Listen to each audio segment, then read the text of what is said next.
Hi friends, എല്ലാവർക്കും റാന്നിക്കാൻ മച്ചാൻ്റെ പുതിയൊരു വീഡിയോയിലേക്ക് വീണ്ടും സ്വാഗതം.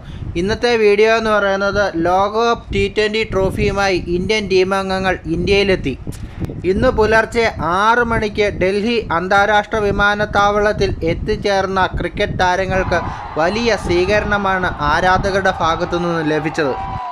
അതിനുശേഷം രാവിലത്തെ പ്രഭാത ഭക്ഷണം പ്രധാനമന്ത്രിക്കൊപ്പമായിരുന്നു ഇന്ന് ഇന്ത്യൻ ക്രിക്കറ്റ് താരങ്ങളുടെ. മലയാളി താരമായ സഞ്ജു സാംസൺ ഉൾപ്പെടെ ലോകകപ്പ് ടീമിൽ ഉണ്ടായിരുന്ന എല്ലാ താരങ്ങളും അതുപോലെ തന്നെ കോച്ചിങ് സ്റ്റാഫുകളും എല്ലാവർക്കും പ്രധാനമന്ത്രിയുടെ പ്രഭാത ഭക്ഷണ വിരുന്നിൽ പങ്കെടുക്കാനായി.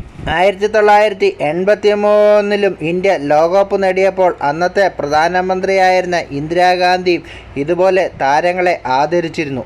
ഇന്ന് വൈകിട്ട് വാങ്കഡയിൽ വെച്ച് തുറന്ന ബസ്സിൽ താരങ്ങൾ ട്രോഫിയുമായുള്ള പരേഡും അതിനുശേഷം BCCI പ്രഖ്യാപിച്ച 125 കോടിയും ഏറ്റുവാങ്ങും.